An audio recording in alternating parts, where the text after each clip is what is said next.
Avatar is a series about friendship, spirituality, the contrast between one's responsibilities to themselves and one's responsibilities to the world, tyranny, oppression, and the fight against such, revenge, authoritarianism, the fallout of war, and much, much more.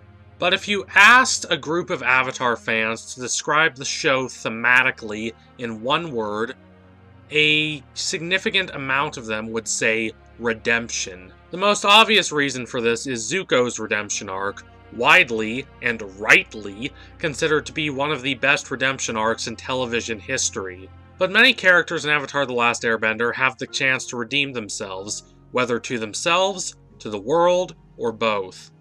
Aang is driven not just to save the world, but also to make up for the fact that he failed the world for 100 years by running away and getting himself trapped in an iceberg. Sokka feels like a failure for not being chosen to go with his father and the others to help fight the Fire Nation, and much of his character arc centers on his growth as a warrior, and so on and so forth. But what about the show's most fearsome antagonist, the 14-year-old master strategist who managed to do what her father, grandfather, and great-grandfather could not do and capture Ba Sing Se in the name of the Fire Nation? Can she even be redeemed? And if she was redeemed, what would that look like, and how long would it take? Back in April, the Avatar fandom was set ablaze when former Avatar head writer and current Dragon Prince showrunner Aaron Ahas said that he originally planned for Azula to have a redemption arc.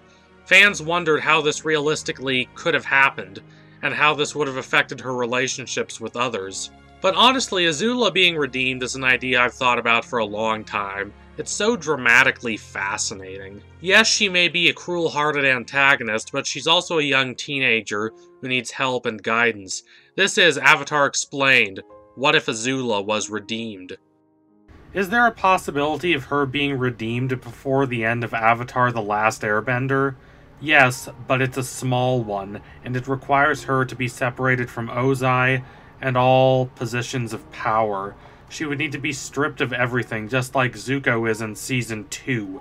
That is the only way the show could make her think about herself outside the contexts of power and ruling by fear. She wouldn't be Azula, Crown Princess of the Fire Nation, anymore. She'd just be Azula, an anxious 14-year-old who has a difficult time connecting with others. Because Zuko suffered in the past without allowing that suffering to break him, he is more able to withstand suffering in the future. Azula, however, has never had to suffer. If she were suddenly made to suffer life on the road, she might break down, but if she didn't, she would emerge from it a stronger and different person. However, the more likely possibility of Azula being redeemed before the defeat of the Fire Lord is if Ursa escapes the Fire Nation capital city and manages to take both her children with her. They grow up away from Ozai. There are no toxic burdens placed upon their shoulders. This does not mean Azula suddenly becomes a perfect child. Ursa certainly has a harder time raising her than she does raising Zuko. But if Zuko and Ursa do their best to push Azula in the right direction, she doesn't believe that fear is the only way to control people, as she does in the original timeline. While she does have her more dark and destructive impulses, she sees those sides of her personality as weaknesses, whereas Ozai fueled these dark impulses by encouraging her to see them as strengths. Love, compassion, and empathy, which original timeline Azula views as weaknesses, will be viewed as strengths by the Azula of this timeline. Perhaps most importantly, she opens up to others, particularly when she's struggling. She doesn't consider expressing doubts about herself and her place in the world to be a sign of cowardice. But if one does not change the core facets of Azula's environment, there is no hope for her until after the end of Avatar: The Last Airbender. Aaron Ahas laid out his scenario for how Azula would be redeemed after the fall of the Fire Lord. After her mental breakdown, she would keep falling and falling, and then in the midst of her despair and anxiety, she would find Zuko there for her. He would help her in exactly the same way that Iroh helped him. I rather like this idea, but like with all things, it's the execution that matters. If Azula was suddenly redeemed, or if she was redeemed without much of a struggle, it would seem cheap and cliché. But if this was done well, it could be as powerful as Zuko's arc. It would require a lot of space, and I do mean a lot.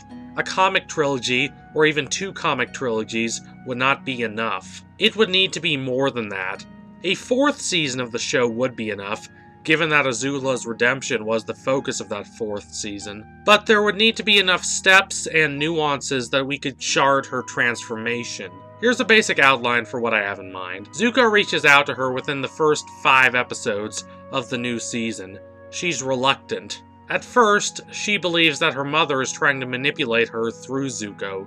This would be in line with her delusions in the comic trilogy, The Search. However, he's slowly able to get through to her. She hits the bottom and starts, willingly or otherwise, opening herself up to change. In episodes 6 through 10, we see a few genuine interactions between them. Zuko finds that he can carry a conversation with her. They swap stories about their dreams and their shared past.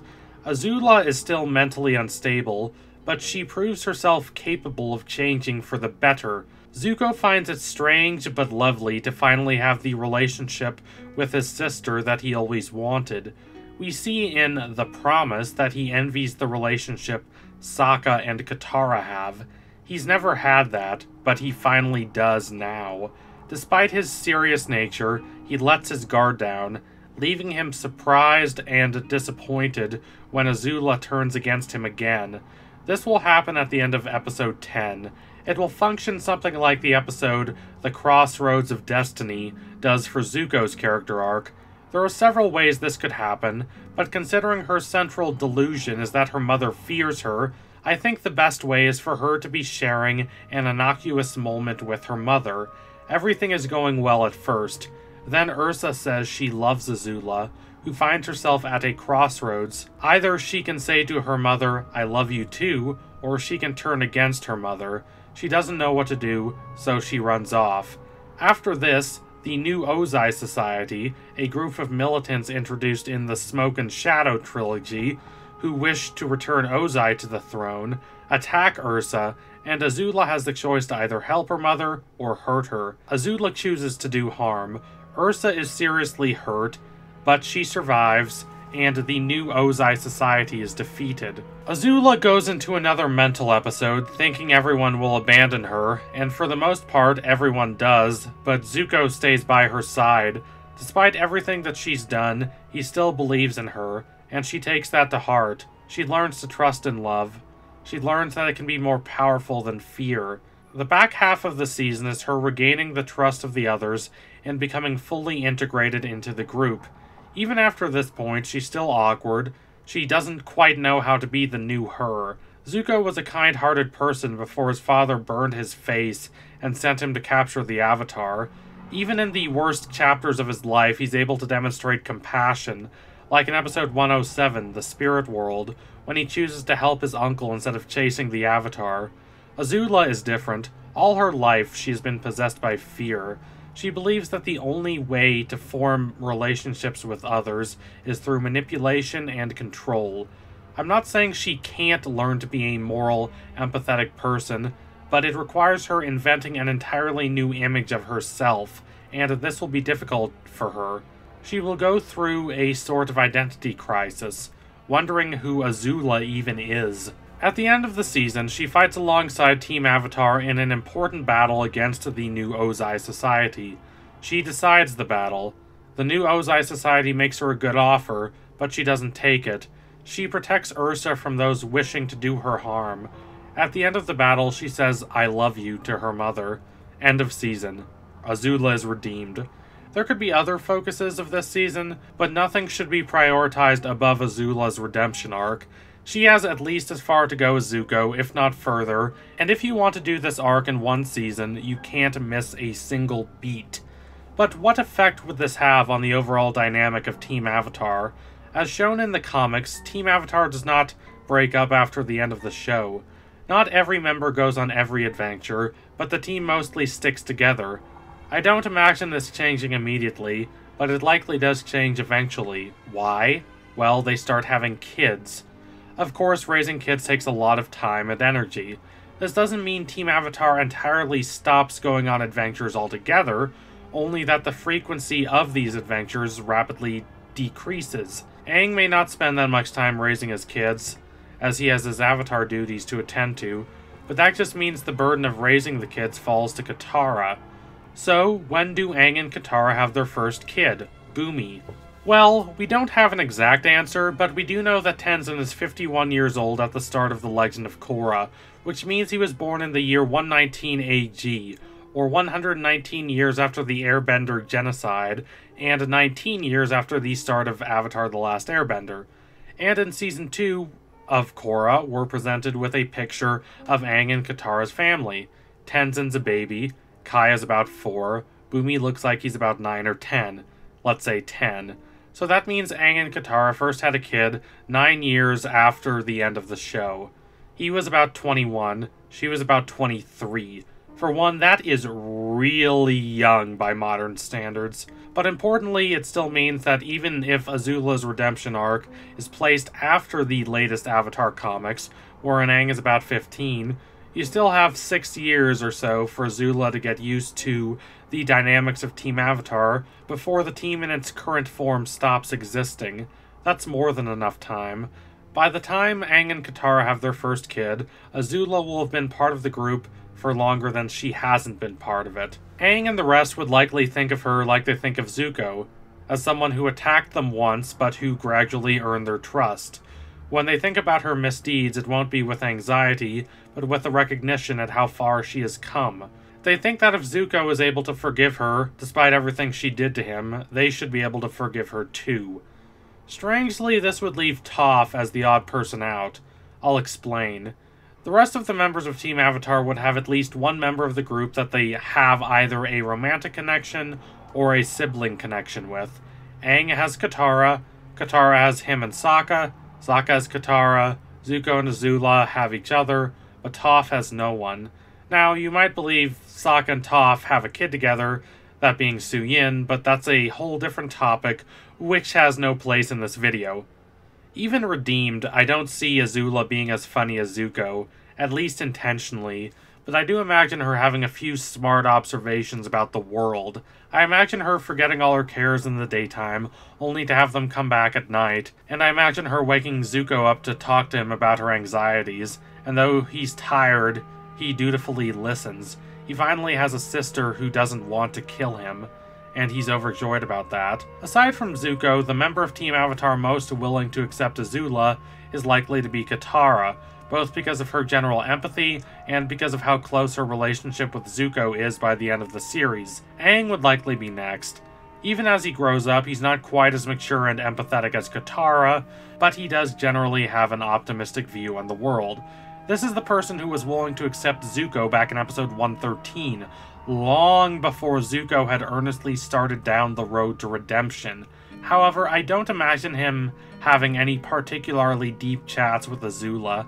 Aang is good at a lot of things, but he's not particularly skilled at understanding people. Sokka would likely be the last one to accept her. I don't mean he would hold a grudge against her or anything like that. Sokka doesn't hold a grudge against anyone. Aside from his own insecurity and feelings of inadequacy, there's nothing he really hates. If you prove to him that you are willing to change for the better, he tends to be okay with you. However, he found it awkward when Zuko joined the group, and considering that Azula, even before her total breakdown, was more unhinged than Zuko, he would have a while to go before he could get used to the idea of her joining the group. Also, there are two more reasons why Sokka would have a hard time accepting Azula. The first is that he isn't as much like her as he is like Zuko. Once Zuko agreed to help Team Avatar, Sokka tried to get over his awkwardness towards Zuko, and in doing so he found that they had quite a bit in common. Although Zuko is as funny as Sokka without trying as hard, they both have similar styles of humor, and they both tie their senses of internal validation together with their senses of external validation. Sokka wants to be accepted by his father, and Zuko wants to be accepted by both Team Avatar and his uncle Iroh. They both have a deep desire to prove themselves worthy. There is no such similarity between Sokka and Azula. The other major difference is that Azula's psyche, even post-redemption, is likely to be much more complicated than Zuko's. Sokka prides himself on his smarts and his ability to understand what's happening. He can understand why Zuko wants what he wants, at least in broad strokes. But Azula, even post-redemption, is likely to have shadows in her mind that even she cannot comprehend and understand. Her mind innately doesn't work the same way that the minds of most people do, and this is likely to cause Sokka trouble. Strangely, I think Toph would get along with Azula well. They could talk about their problems with their parents. They both don't exactly have the best social skills, but when they're in a situation where they know they can open up, they do so. That Azula is able to do this even before she's redeemed, in episode 305, The Beach, is a major sign that she would be able to do this quite well after she was redeemed. She could talk to Toph about the two of them putting up facades to disguise their personal anxieties and longings. But whatever the state of her personal relationships toward the various members of Team Avatar, Azula likely goes around trying to help them, popping up whenever they least expect it. Post-redemption Azula would be as driven by a desire to do good and to make up for her wrongdoings as post-redemption Zuko, and because she wouldn't be Fire Lord or anything like that, she would likely go around and try to fix the problems the various members of Team Avatar have in their lives. I'll leave you with the image of Toph or Katara or Aang seeing Azula popping out of nowhere and then smiling instead of preparing to fight. It would be very difficult for her to get there, but not impossible. So thank you all for watching. If you liked what you saw today, don't forget to like and comment and subscribe. Donate to my Patreon if you can and you want to see more videos like this. Keep watching Avatar, it's a fantastic show. And tune in soon for the next Avatar Explained video. It will be coming soon. Thank you all. Adios, comrades.